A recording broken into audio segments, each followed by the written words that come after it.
দর্শক, সর্বশেষ আপডেট বাংলা নিউজে আপনাদের স্বাগতম। শুরুতেই সংবাদ শিরোনাম, এরপর থাকছে বিস্তারিত। শুরুতেই জানিয়ে দেব, আওয়ামী লীগকে ছাড়াই বাংলাদেশে ভোট, অবৈধ কমিশনের ঘোষিত তফসিল কোনোভাবেই মেনে নেবে না আওয়ামী লীগ। বিস্তারিত থাকছে প্রতিবেদনে।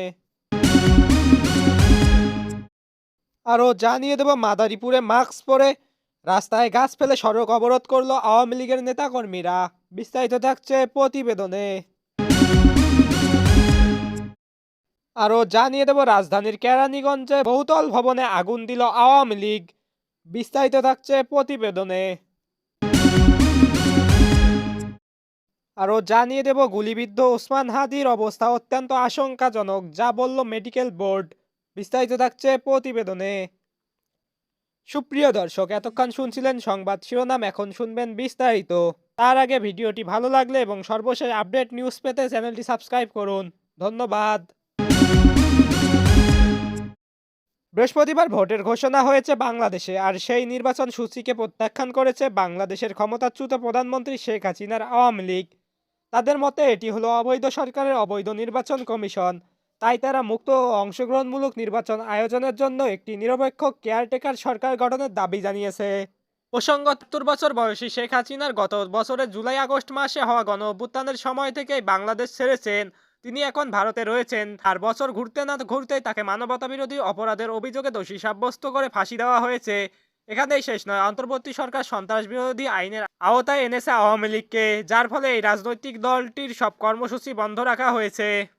আসলে শেখ হাসিনা দেশ ছেড়ে যাওয়ার পর বাংলাদেশে ভোট হয়নি, সেখানে এখন মোহাম্মদ ইউনূসের অন্তর্বর্তী সরকার চলছে।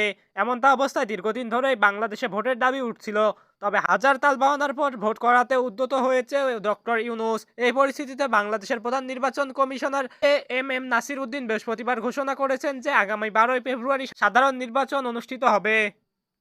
আর এই নির্বাচনকে অবৈধ বলে ঘোষণা করেছে আওয়ামী লীগ। তাদের পক্ষ থেকে এই বিষয়টা মাথায় রেখে একটা পোস্ট করা হয় এক্স অ্যাকাউন্টে। সেখানে তারা অবৈধ সরকারের অবৈধ নির্বাচন কমিশন বলে অভিযোগ করেন। তাদের বিবৃতিতে বলা হয়েছে, এখন স্পষ্ট যে বর্তমান কর্তৃপক্ষ পুরোপুরি পক্ষপাত দুষ্ট। তাদের নিয়ন্ত্রণে কোনো স্বচ্ছ, নিরপেক্ষ ও জনগণের ইচ্ছার প্রতিফলন ঘটে এমন ন্যায্য ও স্বাভাবিক পরিবেশ নিশ্চিত করা অসম্ভব। তাদের পক্ষে আরও দাবি, আওয়ামী লীগ নির্বাচনে অংশ নেওয়া দল। আওয়ামী লীগের জনগণের সামনে দাঁড়াতে শক্তি, সাহস ও সামর্থ্য রয়েছে। এখানেই শেষ না করে দলটির পক্ষ থেকে আরও বলা হয়েছে, মুক্তিযুদ্ধ পরিচালনা করা আওয়ামী লীগ এবং অন্যান্য রাজনৈতিক দল সংখ্যাগরিষ্ঠ জনগণকে বাদ দিয়ে নির্বাচন আয়োজনের চেষ্টা দেশ ও জাতিকে গভীর সংকটের দিকে ঠেলে দেওয়ার ষড়যন্ত্র। এদিকে মাদারীপুরে ঢাকা বরিশাল মহাসড়কে গাছ ফেলে অবরোধ করেছে নিষিদ্ধ আওয়ামী লীগের নেতাকর্মীরা। এ সময় মুখে মাস্ক পরে মোটরসাইকেলে শোডাউন ও বিক্ষোভ মিছিলও করেন তারা। শনিবার ভোর 5টার দিকে সদর উপজেলার সমানদার থেকে মোস্তফাপুর বড় ব্রিজের মধ্যবর্তী 3টি স্থানে গাছ ফেলে এই অবরোধ করা হয়। এতে প্রায় 2 ঘন্টা মহাসড়কে আটকে পড়ে দূরপাল্লার যানবাহন। দীর্ঘ যানজটের সৃষ্টি হলে ভোগান্তির পরে যাত্রী ও চালকরা। পরে সকাল 7টার দিকে যানবাহন চলাচল স্বাভাবিক করে পুলিশ ও ফায়ার সার্ভিসের কর্মীরা। জানা যায়, আসন্ন ত্রয়োদশ জাতীয় সংসদ নির্বাচনে ঘোষিত তফসিল প্রত্যাখ্যান করার দাবিতে ভোররাত ঢাকা বরিশাল মহাসড়কের সমানদার, কলাবাড়ি ও মোস্তফাপুর বড় ব্রিজের মাঝামাঝি অন্তত 3টি স্থানে 8 থেকে 9টি গাছ ফেলে অবরোধ করা হয়। এ সময় মহাসড়কে যানবাহন চলাচল বন্ধ হয়ে যায়। দিনের প্রথম প্রহরেই ভোগান্তিতে পড়ে দূর দূরান্তের যাত্রী ও চালকরা।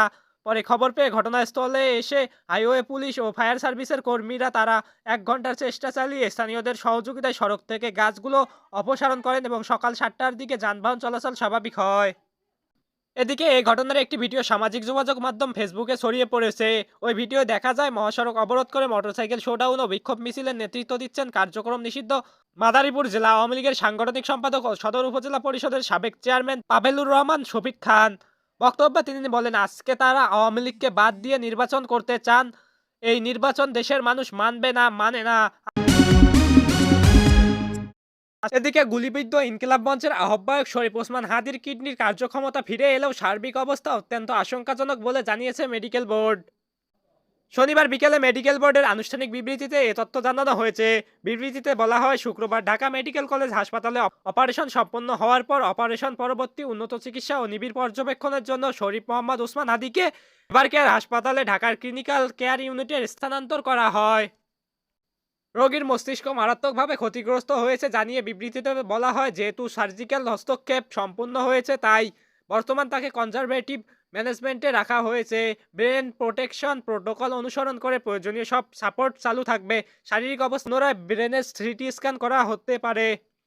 ফুসফুসে ইনজুরি বিদ্যমান রয়েছে জানিয়ে এতে বলা হয়, চেস্ট ড্রেইন টিপ দিয়ে অল্প পরিমাণ রক্ত নির্গত হওয়ায় তা আপাতত চালু রাখা হয়েছে। ফুসফুস সংক্রমণ ও এআরডিএস প্রতিরোধের বিষয়ে সর্বোচ্চ সতর্কতা অবলম্বন করে ভেন্টিলেটর সাপোর্ট অব্যাহত রাখা হবে।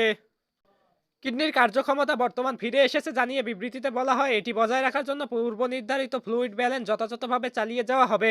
পূর্বে শরীরের রক্ত জমাট বাঁধা ও রক্তক্ষরণের মধ্যকার অসামঞ্জস্যতা দেখা দিলেও বর্তমান তা অনেকটাই নিয়ন্ত্রণে এসেছে।